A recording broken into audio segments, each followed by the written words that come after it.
এ কি হয়েছে বলাই কেটায়? কাম হয়েছে? না কাম হয় না, ওই পরে আইতো সেটি হলে ভূতের প্রেমে আছে। তারপর কি কাহিনী হয়েছে এটি কোন? তারপর কাকি আইলো, তারপরে তারা কইছি যে কাকি এরম এরম আমার ঘরে যেদিন আমরা তো গেলেন আমার ভাই মারছে, এরপর গেলেন খাওয়ানি আমরা আনলেন তো আমার ঘরে আনলাম মুই, ঠিক আছে এরম এরম মোল্লাক করছে। কথা তো ঠিক কইছে বাবা, তোর তো আরো একদিন ডাক লইছি না, এর আগে আর একদিন ডাক লইলে মনে কাকি, কারণ সন্ধ্যার সময় মাগরিবের আয়োজনের সময় চুন মেলা দিয়ে বাইরে গেছে না আমাকে বাড়ির মধ্যে একটা কল লাগে, কল গাছ কল আছে, কলের পাশে একটা তেঁতুল গাছ। তেঁতুল গাছের কাকিরে ওই সময় কাকির ঘর মানে আমি তো মনে করেন মোটামুটি বিল্ডিং টুল্ডিং উঠেছে, ওই সময় আর উঠে নাই। তো ওই সময় একটা বড়ই গাছ আনলে হ্যাঁ চুলার ফিরে সার আনলে অনেক উঁচু হয়।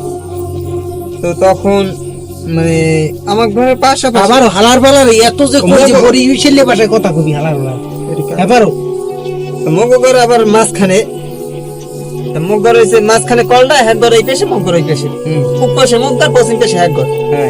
মাঝখান দিয়ে আবার মাঝখান দিয়া মানে মাঝখান দিয়া বাঘের ভিতরে যাইতে একটা মানে আমার দুই সাইডে ঘর মাঝখান দিয়ে বাঘের মধ্যে একটা রাস্তা আছে, ওদিকে ভয়ও কেউ যায় না, মানে শয়তানের ভয়ে কেউ ঢোকে না। হঠাৎ করে একটা মুরর সবলে সন্ধ্যার মাগরিবের পর কাকি কাকি আমার মুরর সাউ দেন, মুরর সাই কাকি কি মুরের সব পালতে? হ্যাঁ হ্যাঁ মুরগ পালে, অনেক মুরগ পালতে। কাকি কয় মুরর সাউ দেয় আমরা।